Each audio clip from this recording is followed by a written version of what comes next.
Hi everyone, welcome to At Home with Misty. I am so excited to be joined by Jemima Flint. Thank you for having me. Of I'm really looking course. forward to it. Thank you so much for being here. Today she is going to teach us how to make her Blooms pillow set.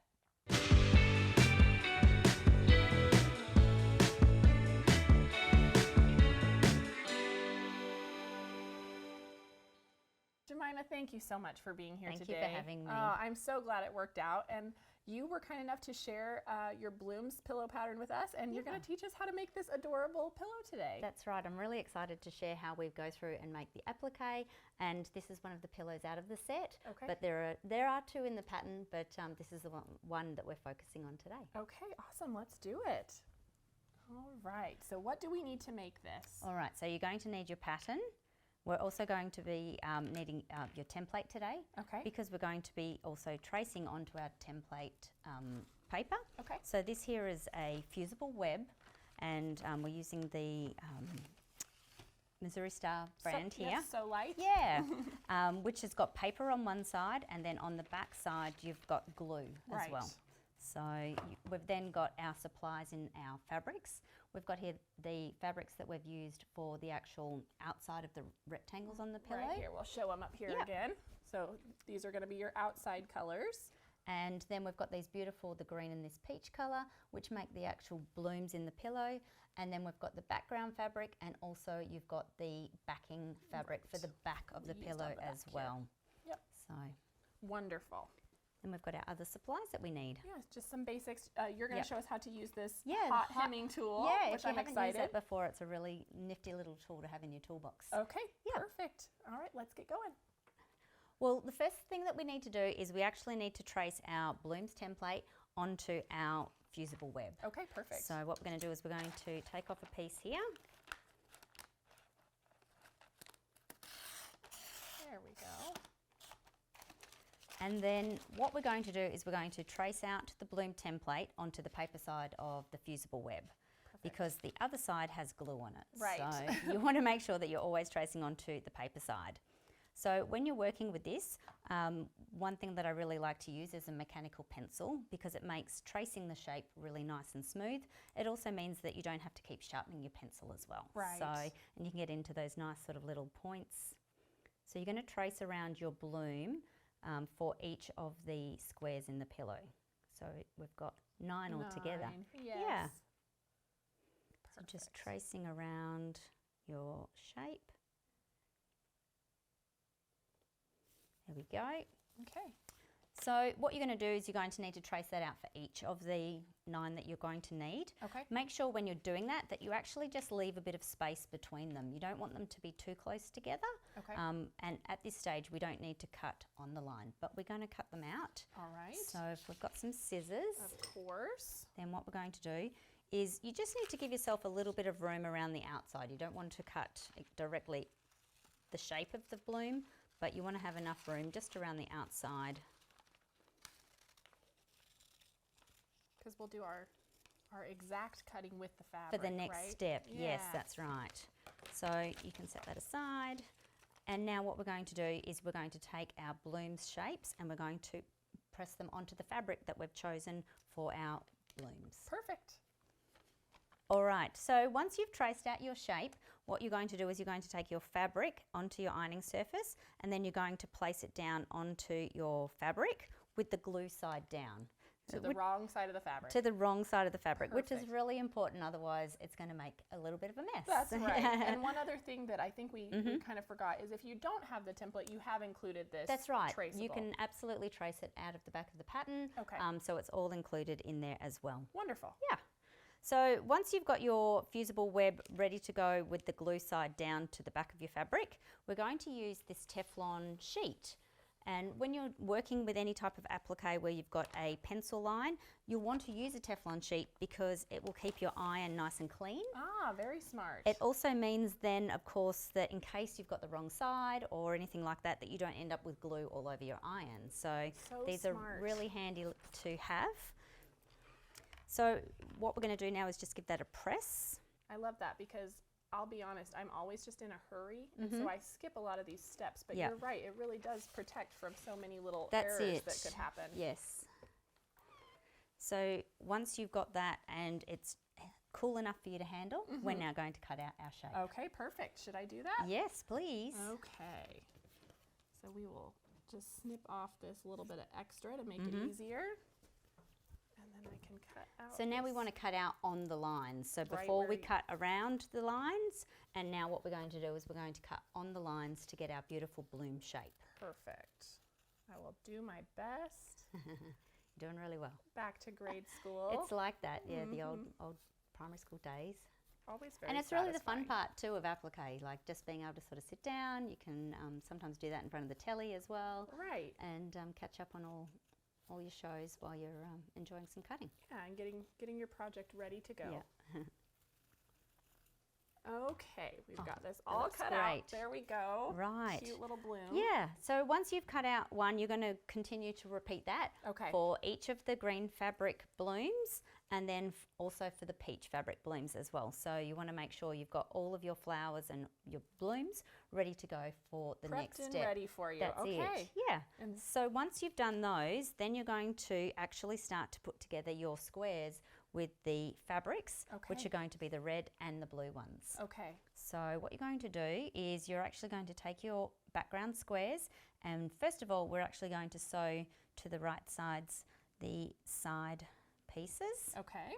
I'll give you those. We'll stitch these down. Yeah, And we're just using our standard 1/4 inch. that's right, yes. Okay. Perfect.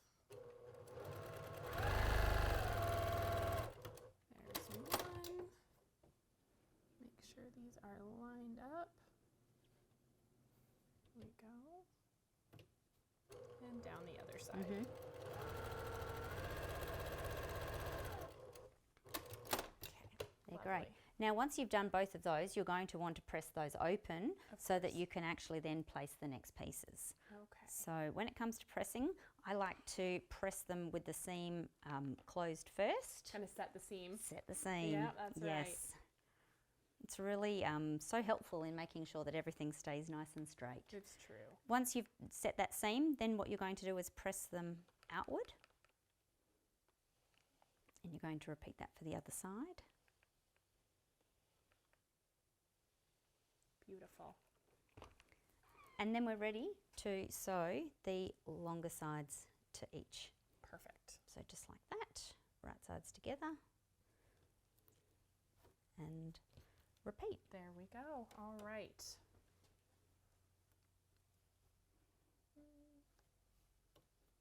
Make sure I've got everything behaving, right? I always take a few stitches to get me started and then make sure I'm lined up all the way to the end. And then I'll do the other side here.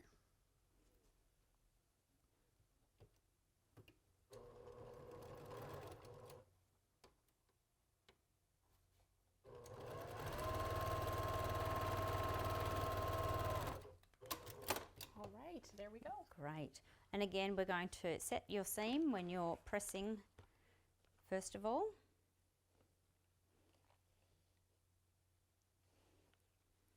Set it and roll it back. And then have it facing outwards, yes.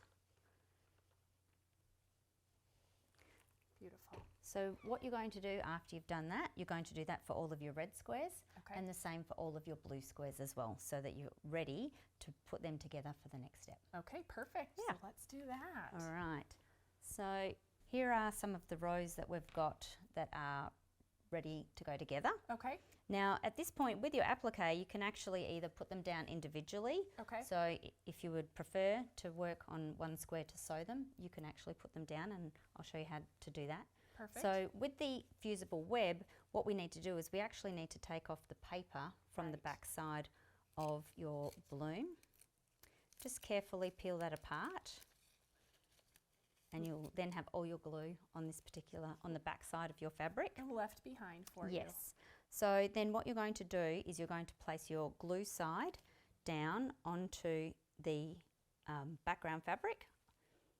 And I like to, you can change it up as well. So just don't have them necessarily all in the same position. You can do if you like. Or you can sort of certainly move them about. They don't have to be uniform at A all. little bit of movement. That Yeah. makes sense. Yep. So place that in the center, and then when you're happy with the placement, you're then going to press it with the iron. You don't need the Teflon sheet anymore at this point because we're not worried about the pencil line that makes going sense. anywhere. So place that down and fuse it to the background fabric. And you're going to repeat that for all of your blooms, so that all of your red ones are going to have the green on, and then all of the blue have that beautiful peach. Yes. Right. So repeat that for each of your blocks.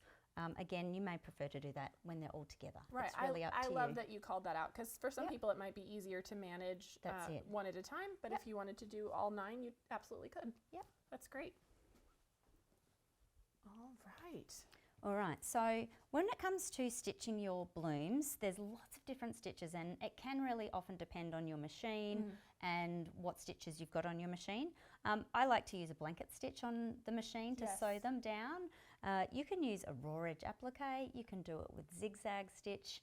I mean, there are really, you can get as fancy as you like. It's kind of just personal preference, Absolutely, right? yeah. You don't have to have a particular stitch for it to be applique. Beautiful. And we just have our straight stitch machine up here today, but on our finished sample we did use this sweet little blanket stitch. So you can see we just blanket stitched all the way around our bloom there, and it looks so nice. Once you've got all of these together and all of your blooms sewn down, then you'll want to have all of your rows put together. Okay. So here's one, and you can either have the bloom already on there appliqued, or you can, at this point, that's when you would do it. Okay.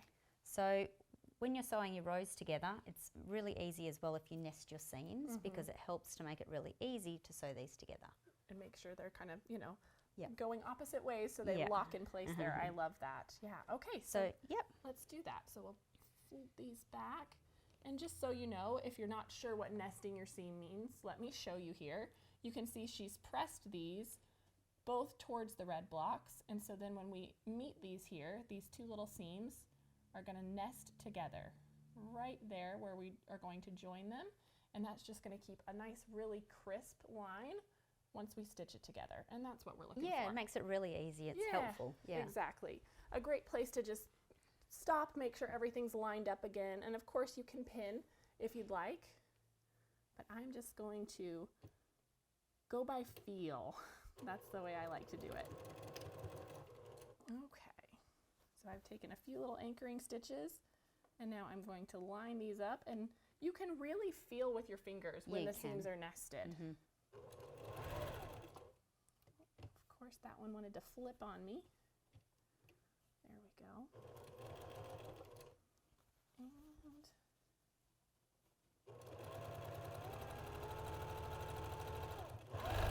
And there's one. And then same thing as we approach this next seam as well.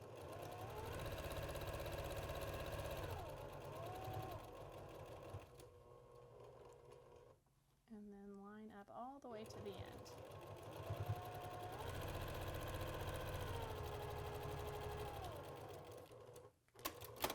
There we go. Lovely. Cute little squares. Yeah. So again, we would then press them, and then we've got all our pillow ready. Yes. So whether you're then going to actually stitch down your applique, or if your applique is already done, right, then you're going to need to quilt your pillow top. Okay, awesome.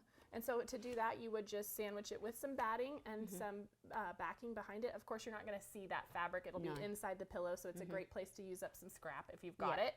And then quilt that as desired. And so we used edge to edge on this, but it would be really simple to do a straight line pattern with this. So you can follow the outline of the blocks. Right. You can do anything, you know, to follow the outline of the bloom as well if you prefer. So you can really, you can absolutely quilt this on your own domestic machine. Yeah. So wonderful. All right, so then let's talk about finishing up our pillow. That's it. All right. So the next step, once you've done your pillow top, you're then going to need to put your backing together. Wonderful. So I'll show you through how we do that. Now, in this particular pattern, there's an envelope backing on it. Great. Which really means then that you don't have to look or hunt for a zip if you've decided to do this sort of late on a weekend or anything like makes that. it quick. Yeah, so there's no button closures and there's no zip on this particular one. So it's actually done by folding over this, the long edge, and I'll show you how we use a hot hammer to do that if you haven't seen a hot hammer before. I'm excited, yes. So this here is a hot hammer, and these are a really handy little gadget because they actually have the lines on the actual on the mat, as you can see, but you can actually use it to iron with. And it won't melt like our regular rulers. No. Right, I so love that. with this particular backing for the pillow, you're going to need to place your, you don't have to have a hot hammer. There's something that are really good to have. Yeah. So what you're going to do is the first part of it actually asks you to turn over the seam, and when I now iron, I know I haven't had to bring up my measuring tape or burn my fingers or anything like that. So when you place it down, you can already roll over the edge that you need, and then using your iron, I might go from this side. Sure.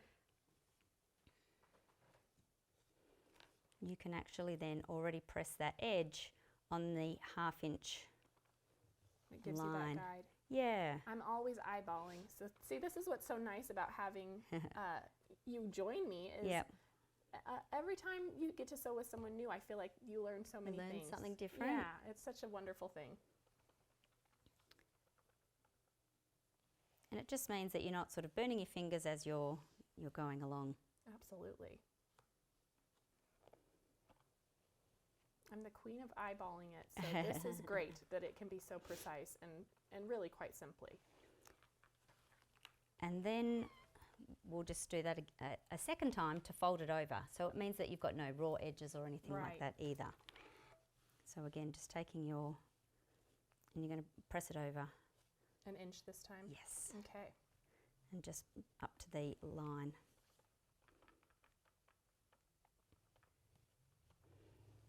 And once we've done this, I'm going to get you to sew down the open edge. Okay, perfect.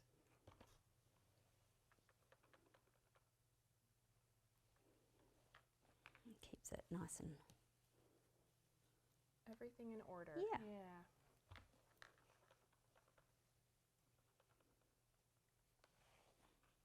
Right, beautiful. All right. Wonderful. So if you can sew down the open edge, and if you like, you can always sew down the other side as well. Just so they match nicely, of course.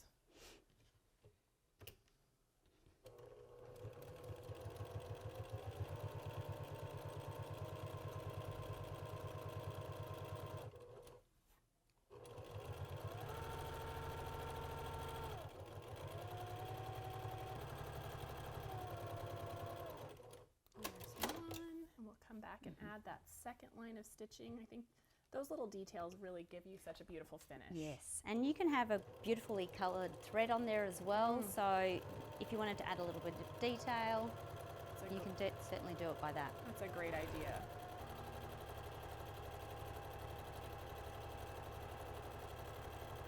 All right, there we go. Beautiful. So once you've got the backs of your pillow, they actually overlap, and that will actually make the same size then as your pillow front, which you've already finished and quilted. Wonderful. So that goes on the back, and then you're ready to bind. Okay, yeah, and so we have this one here that you've added your binding to. Yes, so we chose the blue for this particular one, and you can make your binding, and then you would sew it on just like you do a quilt. Wonderful. So you could either use machine or hand to finish that binding off, and it looks so great. I absolutely love it.